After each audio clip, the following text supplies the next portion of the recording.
ડ્રાઈવરો પાસે પૈસાની ઉઘરાણી કરતા મામલો બીચકાયો. ટ્રક ડ્રાઈવરને માર મારતા પહોંચી જા.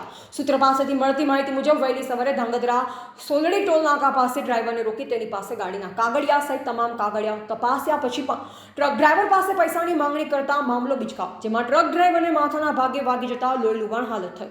જે ઘટનાથી સમગ્ર ટ્રક ડ્રાઈવર દ્વારા સોલડી ધાંગધ્રા ટોલ નાકા પાસે ચક્કાજામ કરવામાં આવ્યો.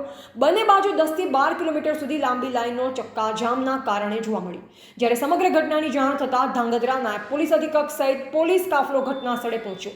જ્યારે આ ઉઘરાણ કરતા શખ્સો કોણ છે અને શા માટે ડ્રાઈવરો પાસેથી પૈસા માંગવા માટે ટોલ નાકે ઉભા રહ્યા છે તેવા સવાલો સેવાઈ રહ્યા છે. ત્યારે ધાંગધ્રા પોલીસ ઉપર પણ સવાલ ઉઠી રહ્યા છે. અગાઉ પણ ટોલ નાકા પાસે ઉઘરાણી થતા હોવાનો વિડીયો સોશિયલ મીડિયામાં વાયરલ થતા ભોગ બનનાર ટ્રક ડ્રાઈવર દ્વારા મીડિયા સમક્ષ માહિતી આપતા કહ્યું કે તેના ઉપર હુમલો 3 થી 4 જેટલા લોકોએ કર્યો હોવાનું જણાવ્યું. ઉપરાંત હુમલો કરનાર વ્યક્તિ પોલીસવાળો હોવાનું જણાવ્યું. ટ્રક ડ્રાઈવરોની માંગ છે કે જો આ પોલીસવાળો હોય તો તેને તાત્કાલિક સસ્પેન્ડ કરવા જોઈએ અને સુરેન્દ્રનગર જિલ્લા પોલીસ વડા દ્વારા ચોક્કસ કાર્યવાહી કરવામાં આવે અને જે ટ્રક ડ્રાઈવરને માર મારવામાં આવે છે તેની ધોરણસરની ફરિયાદ નોંધે ઉઘરાણા કરતા શખ્સો સામે કાયદાકીય કાર્યવાહી કરી કાયમી ધોરણે ઉઘરાણા બંધ કરવા માંગ ઉઠવા પામી.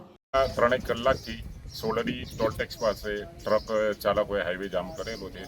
એમાં સવારે આશરે 5 સાડા 5ની આજુબાજુ એક ટ્રક ચાલક હતો, એને અન્ય ઈસમ સાથે બોલાચાલી થયેલ, જે બાબતે બંનેને ઝઘડો થયેલ અને 3-4 ઈસમોએ ટ્રક ચાલકને મારેલ છે, જેમાં સામાન્ય ઇન્જરી થયેલ છે. એને 108 હેઠળ સારવાર આપેલી છે અને તે ફરિયાદ આપશે તો અત્યારે ફરિયાદ લેવાની કાર્યવાહી ચાલુ છે.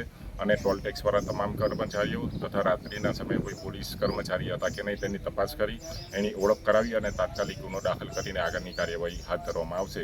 અને અત્યારે ટ્રાફિક જામ છે, ટ્રક ચાલકોને સમજાવતી ટ્રાફિક ખોલવાના પ્રયત્નો ચાલુ છે. રિપોર્ટર સોહેલ શેખ, ધાંગધ્રા.